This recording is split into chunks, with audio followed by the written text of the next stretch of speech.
And of course, we have other issues with technology implementation. So we recently together finished a project called Livestock Sense, which exactly aimed to sort of establish or understand the differences, between different farms. Why one farm is better at adopting new technologies and others may not be that good.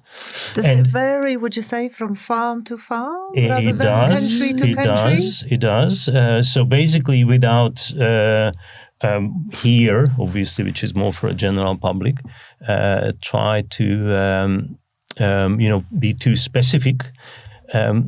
We basically developed a program, essentially a predictive artificial intelligence program, which kind of assesses, technology users in a very gentle, friendly way, and advise them that, well, maybe that's not quite for you. Well, think about it or go for it. That you are absolutely ready, and basically. It's to do with the general technological readiness of the farm, how modern their buildings are, how readily they use other modern technologies and therefore able to look after fairly sophisticated technologies. And of course, that's related to the fact whether they have enough capital available to do these updates. So unfortunately, and it sounds very harsh, but farms with limited resources, not just finances, but maybe human resources, etc., are less likely to be able to adopt these technologies than farms with new buildings, readily available capital, readily available human capital. These are not easy technologies to maintain, so we really need to have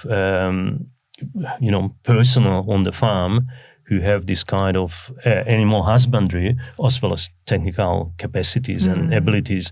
And later on, I believe we will talk about that, the rules of universities associated with that. Exactly. I'm not running ahead. We will talk about that later. But I think it's extremely important to understand that we need, we often joke about it, that we need geeks with incredible farm abilities, and this sort of combination, it's very difficult. It's going to be hard to get them ready-made, but I guess exactly they can learn.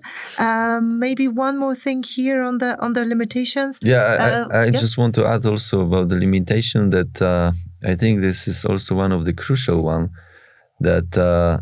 But like we said, there is a complex system and there are different suppliers of those systems. So imagine that you have a supplier who is supplying at the beginning the farm with like very basic equipment.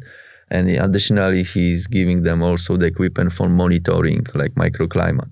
And then you are coming with another system, the ventilation system, and sometimes they are not compatible with each other. And then you have a problem because they are different companies, so they don't want to talk to each other. They want you to have it only for themselves. So they are really competing on the market.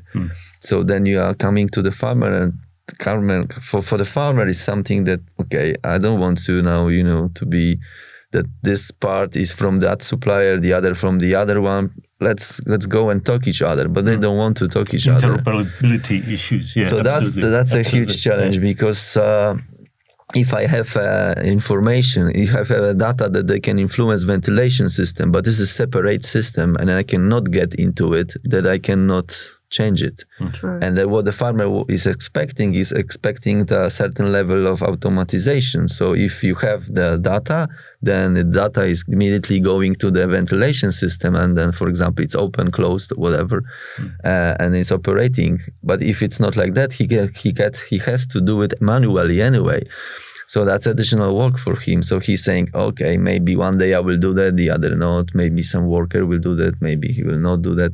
So that's also very, very big problem. Can I just quickly say that because these challenges, so we really strongly believe, and that was one of our recommendation out of the Livestock Sense project, that probably it's a typical classic market failure situation early adoption of technologies. So really governments have a role to step in. That's what I wanted to step ask. in. That's right. What about the government or even the EU level? Exactly. Should there be, in your mind, some kind of 100%, requirements or 100%. guidelines? So not so much just guidelines, but I think governments really have the role of stepping in and helping initially the uptake of these technologies, creating the appropriate legal framework, and probably some kind of financial encouragement. Now, Europe, Australia, we're all falling behind. Asia is really charging ahead.